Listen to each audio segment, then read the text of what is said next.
तो कोई जय गुरुदेव है नहीं।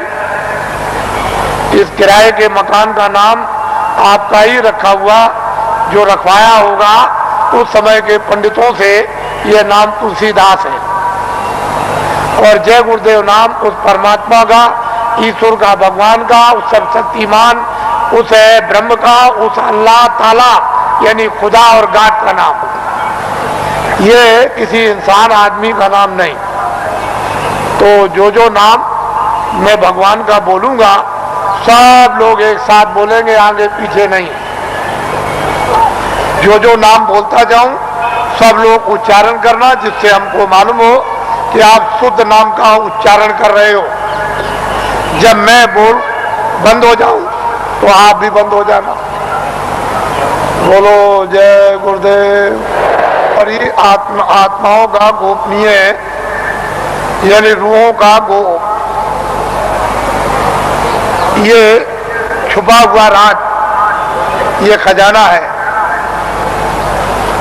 ये जब तुम जरा सा रियाज और जरा कमाई करोगे, थोड़ी सी आप मेहनत, अभ्यास और साधना करोगे तो जल्दी से ये प्रकट होने लगेगा।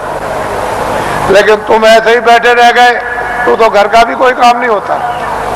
और वैसे घर में भी कोई आपको नहीं पूछेगा, अरे भाई काम प्यारा, चांद थोड़ी प्यारा है। अरे भजन करोगे तब तो तुम प्यारे बनोगे, तब तो तुम्हारी जीवात्मा इस अंधकार से, इस जड़ता से निकलेगी। लेकिन भजन नहीं करोगे तो कौन किसको प्यारा? पति स्त्री को जवाब देता है, स्त्री पति को जवाब देती है, माँ बाप बच्चे को जवाब देते हैं। चाम नहीं प्यारा, काम प्यारा। अरे बातें प्यारी नहीं है, साधना और भजन और प्यारा है। इसलिए थोड़ा तुम भी मेहनत करो, हम भी करो। दोनों की मेहनत से ये हो जाएगा, काम पूरा हो जाएगा। आज गुरु महाराज का ये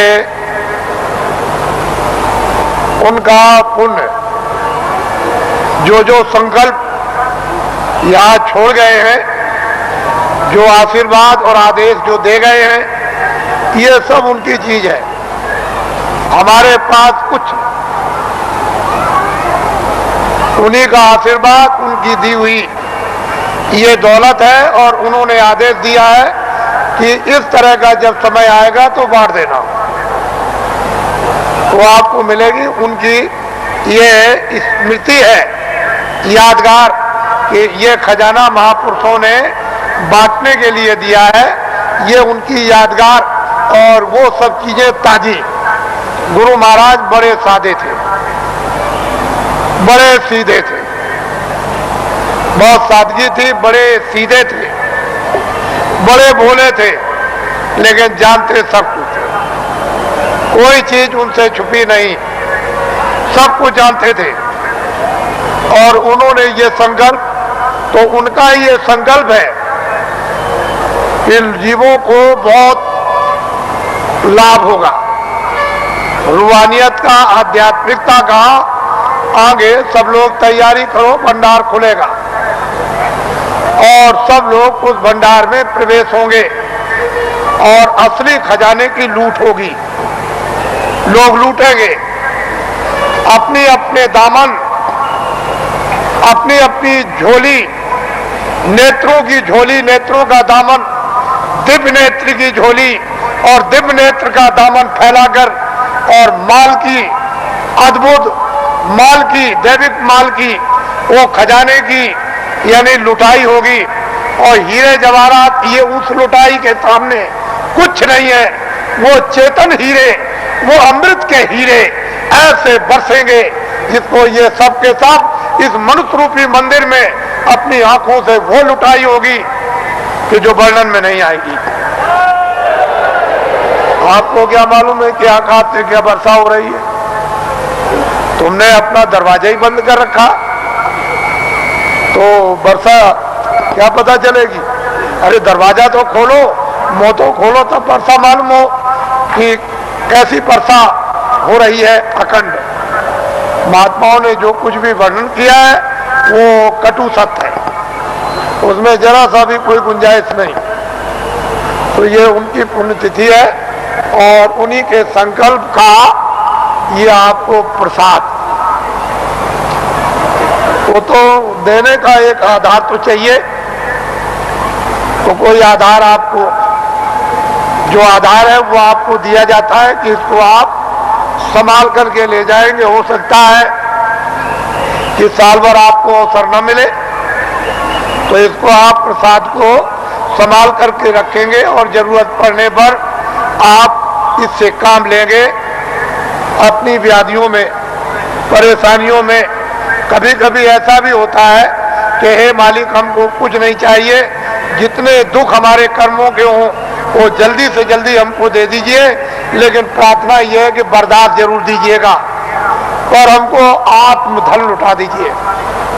तो इसलिए भी आत्मधन की लूट के लिए भी प्रसाद खाते हैं। ये तो मुख्य चीज है, लेकिन कभी कभी तरह तरह के कष्ट, तरह तरह की परेशानियां, तरह तरह की हैरानियां परिवार में, बीमारियां परिवार में, बच्चों में और बच्चियों में, पत्नी में और पति में, भाइयों में, माँ में, पिता में, अड़ोसी में, पड़ोसी में, जात में, बिरदारी में, समाज में, दफ्तरों में और राज में और इसमें और उसमें, ये तरह तरह की जो बीमारियां, जो रोग लग गए हैं, उनके लिए भी लाभदायक।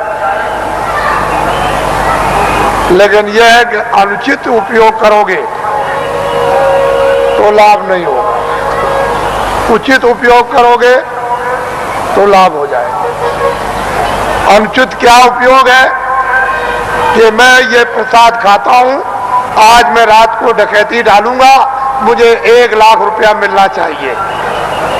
ये अनुचित, इससे लाभ नहीं होगा। तुम इसको खा करके डकैती डालोगे, चोरी करोगे, मौके पर पकड़े जाओगे और फिर कर्मचारी अधिकारी पकड़ेंगे तो वो डंडे मारेंगे, कचहरी पहुंचा देंगे, तुम्हारी सजा हो जाएगी। तो अनुचित प्रसाद का उपयोग मत करो, उचित करो। और मेरी चोरी छूट जाए, मेरी डकैती छूट जाए, झूठ छूट जाए, छल कपट छूट जाए, बदमाशी छूट जाए और मुझसे ये छूट जाए और ये बुराई छूट जाए और मुझ में अच्छाई आ जाए। और जब उचित उपयोग करोगे कि मेरी बीमारी चली जाए या मुझे बीमारी में आराम हो जाए, तो इसमें लाभकारी होगा, फायदा। ये इसलिए बातें आपको बता देता हूं कि आप श्रद्धा से, आस्था से आपने रात को तपस्या की है ठंडी में। हम भी देख रहे हैं, हम कोई ऐसा थोड़ी कि नहीं। आपको क्या मालूम कि रात को मैं कैसे घूम रहा था, किसी को नहीं पता कि मैं कैसे निकल के, किसी ने नहीं पहचान पाया, कोई भी सड़क पर पहचानने वाला नहीं मिला। तो आपको तो ये जानना चाहिए कि मतलब ये है कि मैं देखता हूँ, ऐसा थोड़ी है कि मतलब मैं अंदर घुस गया तो मैं देखूं और समझूं नहीं उसको। तो ये सब मैं देखता हूँ कि आप अंगों से तपस्या कर रहे हो और तपस्या का फल आपको मिलेगा।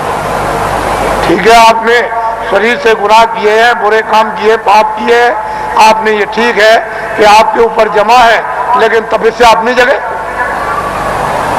वो तो धीरे धीरे धीरे धीरे जिसका ढेर ज्यादा हो जाएगा और फिर एक दूसरे में मिलने लगेगा, तो मिलकर के एक दूसरा अच्छा और खराब खून शोधन करके और खराबी को निकाल देता।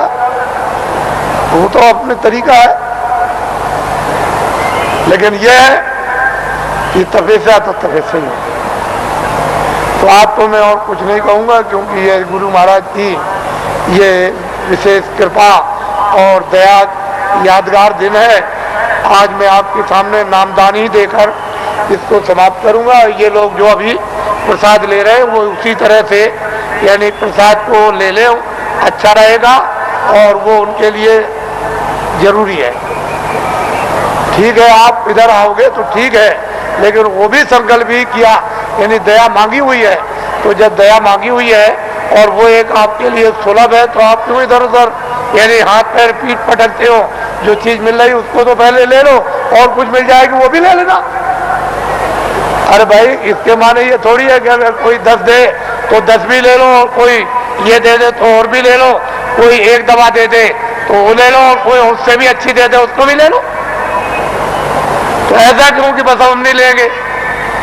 अरे रोग तो रोग ही है, बीमारी तो बीमारी, भूल भटक तो गुरुदेव।